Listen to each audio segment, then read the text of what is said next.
السلام علیکم ورحمۃ اللہ وبرکاتہ۔ الحمدللہ رب العالمین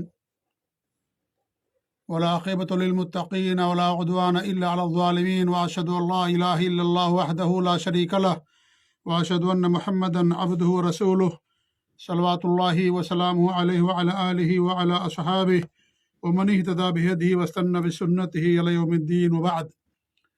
معزز و مکرم ناظرین و مشاہدین و مشاہدات، قیامت کی چھوٹی نشانیوں کا تذکرہ آپ کے سامنے لگاتار ہم کر رہے ہیں۔ اس سے پہلے جس نشانی کا تذکرہ میں نے آپ کے سامنے کیا تھا وہ یہ تھا کہ امت مسلمہ میں شرک کا ظہور، یعنی قیامت اس وقت تک قائم نہیں ہوگی جب تک امت مسلمہ کے کچھ لوگ شرک کے اندر ملوث نہ ہو جائیں، شرک نہ کرنے لگیں۔ سارے لوگ نہیں، کیونکہ ایک جماعت ہمیشہ سے حق پر قائم رہے گی قیامت تک، لیکن کچھ لوگ ایسے ہوں گے، ان کی تعداد کم بھی ہو سکتی ہے، زیادہ بھی ہو سکتی ہے، جو شرک کرنا شروع کر دیں گے۔ میں نے بہت ساری حدیثیں اور دلیلیں آپ کے سامنے پیش کی تھیں اس موضوع پر۔ ایک اور حدیث آج میرے ذہن میں آئی ہے، اس حدیث کو بیان کر کے میں اپنی گفتگو آگے رکھنا چاہتا ہوں، اور وہ حدیث بھی بہت مشہور ہے۔ صحیح مسلم کی روایت عبداللہ بن عباس رضی اللہ تعالیٰ عنہ اس حدیث کے راوی ہیں۔ اللہ کے رسول صلی اللہ علیہ وسلم فرماتے ہیں، ما من رجل مسلم یموت، یعنی جو بھی مسلمان آدمی مرتا ہے، فیقوم علی جنازتہ 40 رجلا لا یشرکون باللہ شیئا، 40 ایسے مسلمان یا لوگ جو اللہ تعالی کے ساتھ کچھ بھی شرک نہ کرتے ہوں، اس کی جنازے کی نماز پڑھ دیتے ہیں، الا شفعهم اللہ فیہ، تو اللہ تعالیٰ اس شخص کے بارے میں ان کی سفارش کو قبول کرتا ہے۔ صحیح مسلم کی روایت ہے۔ یہ مسلمان کے بارے میں حدیث ہمارے نبی نے بیان فرمائی ہے، کیونکہ ظاہر بات ہے جنازہ کی نماز مسلمان ہی لوگ پڑھتے ہیں، دوسرے جنازے کی نماز نہیں پڑھتے۔ اور جنازہ یہ دعا ہے جس میں میت کے لیے مغفرت کی دعا کی جاتی ہے، اور جو زندہ ہیں، مرد ہوں یا عورت، چھوٹے ہوں یا بڑے، ان کے لیے بھی اللہ رب العالمین سے رحمت و برکت اور مغفرت کی دعا کی جاتی ہے۔ تو یہ جو دعا ہے، جو 40 لوگ جو شرک نہ کرنے والے ہوں، اگر وہ یہ دعا کرتے ہیں تو اللہ تعالیٰ ان کی دعا قبول فرماتا ہے اور ان کی سفارش قبول کرتا ہے۔ اگر مسلمان شرک نہ کرے تو ہمارے نبی نے یہ قید کیوں لگایا، لا یشرکون باللہ شیئا، کہ وہ اللہ تعالیٰ کے ساتھ کچھ بھی شرک نہ کرتے ہوں؟ یعنی ایسا ہو سکتا ہے کہ ایک شخص جو اسلام کا دعوے دار ہو، نماز بھی پڑھتا ہو، جنازے کی نماز میں بھی شرکت کرتا ہو، لیکن وہ شرک کر سکتا ہے، اسلام کا دعوے دار ہونے کے باوجود بھی شرک کر سکتا ہے۔ اسی لیے ہمارے نبی نے فرمایا کہ ایسا مسلمان جو اللہ تعالیٰ کے ساتھ کچھ بھی شرک نہ کرے۔ 40 ایسے لوگ لا یشرکون باللہ شیئا، کہ کچھ بھی شرک نہ کرتے ہوں اللہ تعالیٰ کے ساتھ، تب جا کر کے ان کی سفارش قبول کی جائے گی۔ تو یہ حدیث بھی واضح دلیل ہے کہ ایک مسلمان شرک کر سکتا ہے، مسلمان کے اندر شرک واقع ہو سکتا ہے۔ اور تاریخ گواہ ہے، سب سے پہلے جو شرک پیدا ہوا آدم علیہ السلام کی قوم میں، وہ سب کے سب مسلمان تھے، وہ مسلمان لوگ تھے جن کے اندر شرک پیدا ہوا۔ اللہ رب العالمین نے ان کی ہدایت کے لیے حضرت نوح علیہ السلام کو دنیا کے اندر بھیجا، 950 سال تک انہوں نے لوگوں کو دعوت دی، بہت کم لوگ ایمان لے کر کے آئے۔ عبداللہ بن عباس اور دیگر صحابہ کرام اور سلف صالحین سے آتا ہے کہ 80-85 کی تعداد ہی میں مسلمان ہوئے تھے۔ 950 سال تک انہوں نے لوگوں کو توحید اور اسلام کی دعوت دی، لیکن بہت کم لوگ ایمان لے کر کے آئے۔ جو ایمان لائے اللہ نے ان کو بچا لیا، اور جو ایمان لے کر کے نہیں آئے اللہ نے ان سب کو غرق کر دیا، پانی کے اندر ڈبو دیا۔ حضرت نوح علیہ السلام نے دعا کی تھی کہ اللہ رب العالمین، اللہ وقال نوح رب لا تذر علی الارض من الکافرین دیارا انک ان تذرهم یضلوا عبادک ولا یلدوا الا فاجرا کفارا۔ انہوں نے دعا کی تھی کہ اللہ رب العالمین اس روئے زمین پر کسی کافر کا گھر نہ چھوڑنا، اگر تو چھوڑ دے گا تو کیا کریں گے، تمہارے بندوں کو گمراہ کریں گے، اور ان سے جو اولاد پیدا ہوگی وہ فاجر اور کافر اولاد ہی پیدا کریں گے۔ تو سارے لوگوں کو اللہ رب العالمین نے ہلاک و برباد کر دیا تھا، جتنے کافر تھے اور جو بھی ہمارے حضرت نوح علیہ السلام پر ایمان نہیں لائے، سب کو اللہ رب العالمین نے پانی کے اندر ڈبو دیا تھا۔